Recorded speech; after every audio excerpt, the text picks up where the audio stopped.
You can think about all those situations you've come across in life where someone else got to dictate, because you were dependent on them. And the same thing when it comes to money and different things in life. Who's got control?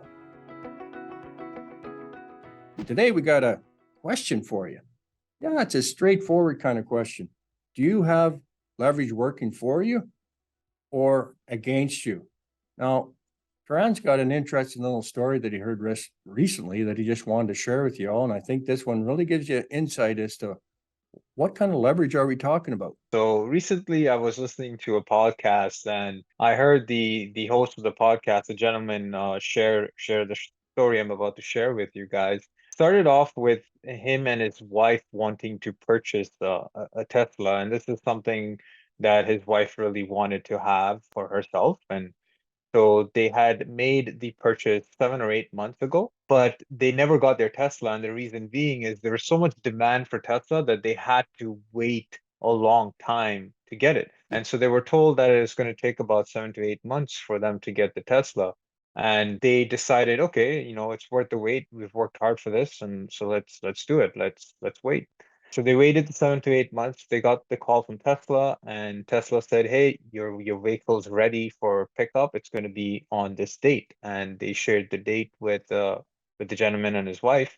And it so happened that the date that they shared conflicted with vacation that they were both going on. The gentleman had to make a decision in that moment, and the decision was this: one is to negotiate a date, or two was to either postpone his trip and try to get this Tesla on that date, right? And you would think that, oh, you know what? I could probably negotiate a date with Tesla. And from my own experience, not with Tesla, but with some other things, I'm able to negotiate dates to find a date that works for both parties. But in this case, the gentleman tried that, and Tesla flat out said no. And here's why. Tesla had a lineup of people ready to pick up that car if he wasn't willing to on that day. So the gentleman had to change his flights for another day. So then he could accommodate that day to go ahead and pick up the Tesla, because there was no way they were going to wait another 7 or 8 months or a year, or how long is it going to take for them to get that Tesla. And so the point I'm trying to make was Tesla had the leverage in their hands because of the demand from people wanting to own a Tesla. And for that reason, he had to suffer the inconvenience of rescheduling his plans and all of that in order to get the car. And so it got me thinking about other aspects of life where many people, including myself, don't have leverage on certain things, and especially on things that we want. So here's an example. We at Ascendant Financial, we talk about the infinite banking concept, becoming your own banker. And if you want to learn more about that, watch the video below, watchibc.com. The point I'm trying to make is that when it comes to wanting something, so for example, if you want to purchase a home, who holds the leverage in that case? Now, if you have the cash to do it, then you have the gold, so you have the leverage to go ahead and purchase that property outright. No one's gonna really stop you from doing that. But what happens if you don't? Who has the leverage in that situation? Majority of people, when they go to buy a home, who has the leverage? Well, they're going to end up, meeting the requirements of some financial institution. Financial institutions are going to have the leverage. They're going to state, you have to have this size of a down payment. And then they're also going to set, what else will they set? Well, they'll set the terms. Say, well, this is what your interest rate's going to be in the first part of this mortgage. This is what your payment's going to look like. And you have to agree to all of their terms because we don't have the leverage. When you are trying to figure out how to get the down payment, how to present these documents that the bank requires, you don't really have a lot of say in that situation. You kind of got to do what they tell you to do, or else you're not getting that house. That's just the way it is. They have the leverage, they have the control, and as we're going to now jump into, they have the goals, so they make the rules. You as a viewer, You can think about all those situations you've come across in life where someone else got to dictate, because you were dependent on them. And the same thing when it comes to money and different things in life. Who's got control?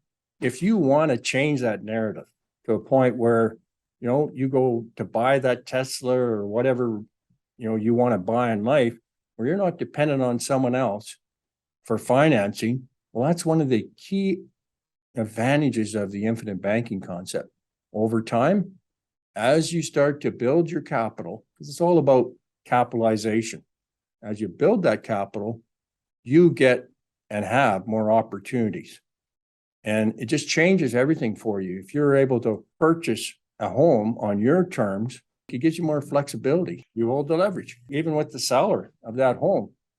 It's a little different if you have all the capital you need to purchase that home. And again, situations vary. And when, depending on where you're buying that home or whatever it is you're buying, and that leverage will mean more in one place than it will with the other. But when it comes to not losing control, not having someone else dictate, can you get that or not? That's what the infinite banking concept allows you to do over time. If you take the time and energy to build capital. And so what we're talking about, going back to the golden rules, Nelson said, think long range, don't be afraid to capitalize. Really, those are two of the key, 5 golden rules. It's just like you have to build capital somewhere if you want to change the leverage part of financial things. I wanted to read just a few paragraphs out of the book. And if you haven't seen this book before, it's called Becoming Your Own Banker by Nelson Nash, the founder of the infinite banking concept. And it's just a great book. It's only a 4-hour read, but there's just lots of great information in here. And Nelson, God bless him, he's no longer with us, but he left it with all kinds of tidbits. And earlier, as Taran was speaking, he spoke about gold and who's got the gold makes the rules. Page 31 of Nelson's book, it's called The Golden Rule. And he starts that right off with those who have the gold make the rules. And I just wanted to share a story that Nelson put in there because Nelson loved to tell stories. And this one's about Panasonic. Most of us, when we think of Panasonic, well, at least for me, I go to TVs, but there's a lot of things that electronics like that Panasonic does. And anyhow, this is a story that Nelson tells in a book about where Panasonic wanted to build a plant in Mexico. They thought it was a good marriage because they had the capital and the people of Mexico needed to work. So they thought, well, this will work great. We'll do a deal with the Mexican government. We'll build a plant there.